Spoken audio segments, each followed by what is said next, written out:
Assalamualaikum warahmatullahi wabarakatuh. Perkenalkan, kami dari kelompok 3 yang merupakan saya sendiri yaitu Tegar Hermanto Sunggapi. Saya Sintai Nadia, Venesia Laras, dan saya Nadi Persal Putra Ramadan. Pada kesempatan kali ini kami akan membuat video pembelajaran mengenai komunikasi efektif. Langsung saja ke pembahasan yang pertama.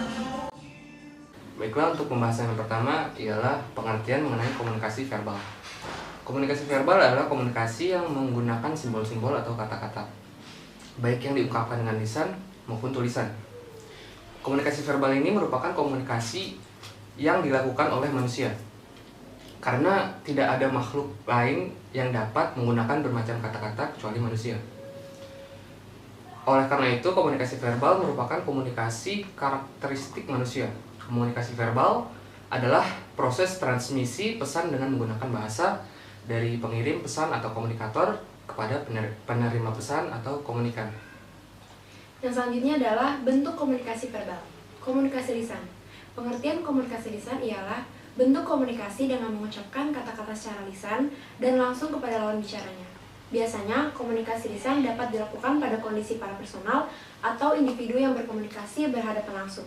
Komunikasi lisan kerap disebut sebagai komunikasi yang akan kaya konten. Hal ini dikarenakan komunikasi lisan melibatkan interaksi yang intens antara komunikator dan komunikan, sehingga menghasilkan produk komunikasi yang berkualitas. Selanjutnya adalah komunikasi tertulis. Komunikasi tertulis ini adalah bentuk daripada komunikasi verbal yang dilakukan melalui tulisan. Komunikasi tertulis ini biasanya dilakukan karena keterbatasan jarak antara komunikator dengan sang komunikan. Selain itu, komunikasi tertulis ini juga dilakukan jika dibutuhkan catatan atau dokumentasi untuk dijadikan bukti. Selanjutnya adalah kelebihan dan kekurangan komunikasi verbal. Komunikasi lisan. Jenis komunikasi verbal yang satu ini memiliki kekurangan dan kelebihan menurut Indian National Institute of Agricultural Extension Management. Beberapa kelebihan komunikasi lisan diantaranya, komunikasi lisan adalah bentuk dari komunikasi verbal yang tidak memakan waktu karena memiliki kemungkinan distorsi yang rendah.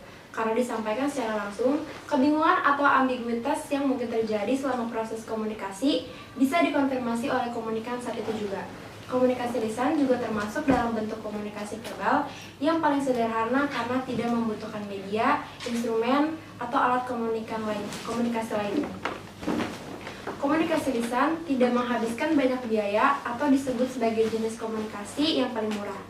Ini disebabkan oleh karakteristik komunikasi lisan yang tidak memakan waktu ataupun membutuhkan alat penghubung. Apabila ingin menerapkan komunikasi yang efektif, maka komunikasi verbal melalui lisan adalah pilihan yang sesuai. Komunikasi yang dilakukan melalui tatap muka langsung dapat terhindari dari urusan birokrasi yang rumit, penundaan, dan formalitas. Salah satu kategori keberhasilan komunikasi dilihat dari adanya umpan balik yang disampaikan oleh komunikan. Lewat komunikasi lisan, komunikator akan menerima umpan balik langsung. Umpan balik langsung ini sangat menguntungkan karena komunikan bisa mendapatkan respon dari komunikator sesaat setelah pertanyaan diajukan.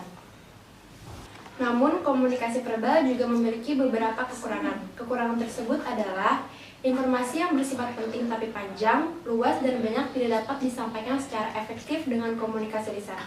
Penentuan secara langsung yang terlalu lama akan membuat pendengar menjadi jenuh. Ini akan mengganggu fokus komunikan sehingga informasi yang disampaikan mungkin tidak dimengerti dengan baik. Komunikasi lisan sering terdistorsi saat komunikator dan komunikan kehilangan motivasi atau minat pada komunikasi yang berlangsung. Menempatkan perhatian penuh pada suatu percakapan tatap muka memang tidak mudah, terlebih jika berlangsung dalam durasi waktu yang lama. Lalu selanjutnya ialah komunikasi tertulis. Merujuk pada Indian National Institute of Agricultural Extension Management, ada beberapa kelebihan dan kekurangan yang dimiliki oleh komunikasi tertulis. Kelebihan dari komunikasi tertulis adalah, yang pertama ialah komunikasi tertulis dapat menjadi catatan permanen untuk digunakan atau dipelajari di masa yang akan datang. Lalu selanjutnya, kemungkinan salah tafsir yang sangat berpotensi terjadi selama proses komunikasi berkurang karena produk daripada komunikasi tertulis tersebut berupa tulisan, sehingga maksud dan tujuan pesan tercatat secara jelas. Dengan begitu, hasil dari komunikasi tertulis memiliki validitas yang cukup kuat. Meski begitu, komunikasi tertulis ini juga memiliki beberapa kelemahan. Di antaranya adalah komunikasi tertulis umumnya merupakan proses yang sangat mahal dan memakan waktu. Sebab pengiriman pesan bisa mengalami distorsi sehingga butuh proses berkali-kali untuk memastikan apakah pesan ini dipahami dengan baik ataupun tidak. Selain itu, apabila produk komunikasi tertulis berupa dokumen atau serangkaian data yang panjang, maka membutuhkan pengiriman yang tidak singkat dan biaya yang tidak sedikit. Lalu selanjutnya adalah komunikasi tertulis juga kadang terkesan kuno walaupun masih sangat relevan dan dibutuhkan di era sekarang ini. Namun kelemahan lain yang sering terjadi adalah dokumen tertulis ini sering bocor sebelum waktunya. Hal ini pernah terjadi pada kasus naskah film The Avengers yang bocor ke publik pada tahun 2011. Film ini yang mana film The Avengers ini dirilis pada tahun 2012. Tak hanya bocor sebelum waktunya, bahkan beberapa informasi tertulis yang bersifat rahasia pernah bocor ke publik. Misalnya email dari Hillary Clinton yang memuat skandal Pilpres pada Amerika Serikat pada tahun 2016 dibocorkan oleh Wikileaks. Contoh komunikasi verbal. Berikut merupakan contoh daripada komunikasi verbal berdasarkan bentuknya. Yang pertama ialah komunikasi tertulis, yaitu surat. Surat adalah salah satu media komunikasi verbal tertulis yang paling tua. Surat memuat informasi berupa tulisan yang dibubuhkan di atas lembar kertas. Sekarang ini, surat jarang sekali ditulis manual, akan tetapi diketik via software di perangkat komputer. Lalu ada kartu pos. Kartu pos ini merupakan versi mini atau lebih singkat daripada surat.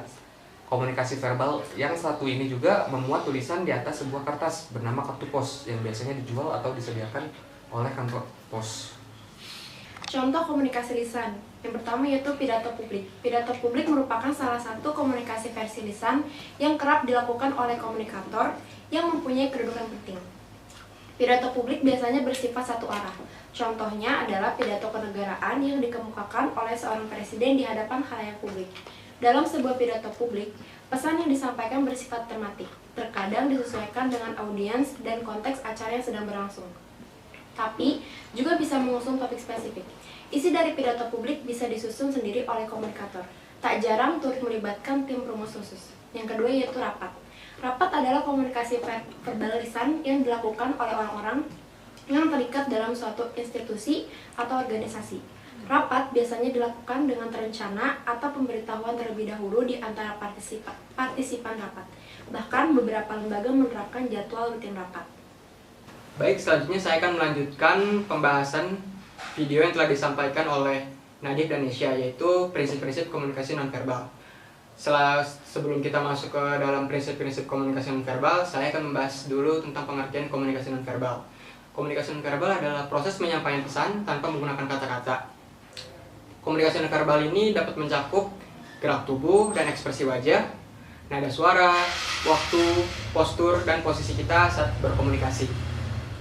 Selain itu, saya juga akan membahas tentang penjelasan yang lebih tentang komunikasi nonverbal.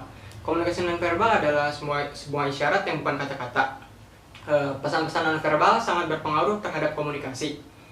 Pesan-pesan atau simbol-simbol nonverbal sangat sulit untuk ditafsirkan daripada simbol verbal. Contohnya, ketika kita mengatakan tidak, pasti kepala kita menggelengkan ke kanan dan ke kiri. Selain itu, komunikasi nonverbal lebih jujur mengungkapkan hal-hal yang mau diungkapkan karena spontan. Komunikasi nonverbal jauh lebih banyak dipakai dibanding komunikasi nonverbal. Karena komunikasi nonverbal bersifat tetap dan selalu ada. Poin yang ketiga yaitu komunikasi nonverbal mengatur jalannya suatu interaksi. Contohnya itu saat seorang dosen sedang memberikan materi dan ketika dosen tersebut terdiam sambil melempar pandangan kepada mahasiswanya. Hal tersebut merupakan suatu isyarat yang merupakan bentuk dari komunikasi nonverbal, yaitu ya dosen tersebut menyuruh para mahasiswanya untuk diam ketika beliau sedang menerangkan dan mempersilahkan mahasiswanya untuk bertanya ketika beliau terdiam sambil memandang ke arah mahasiswanya. Poin yang keempat yaitu komunikasi untuk menetapkan suatu tingkatan di sebuah hubungan. Contohnya itu komunikasi nonverbalnya berupa menundukkan kepala kepada orang yang lebih tua. Dan selanjutnya poin yang terakhir yaitu poin kelima, komunikasi nonverbal yang merupakan refleksi dari nilai suatu budaya. Contohnya, di daerah Minangkabau, dalam memberhentikan angkutan umum, orang-orang biasanya akan menggunakan tangan kanan dibanding tangan kiri untuk memberhentikan angkutan umum. Karena jika memberhentikan angkutan umum dengan menggunakan tangan kiri, hal tersebut dianggap tidak sopan dan dalam bahasa Padangnya indah taratik atau tidak tertib atau tidak sopan. Baik, saya akan melanjutkan materi yang telah disampaikan oleh Tegar. Materi selanjutnya yaitu strategi komunikasi nonverbal. Sebagaimana semestinya, kebanyakan isyarat nonverbal juga tidak universal, melainkan terikat oleh budaya, jadi dipelajari, bukan bawaan. Sedikit isyarat nonverbal yang merupakan bawaan.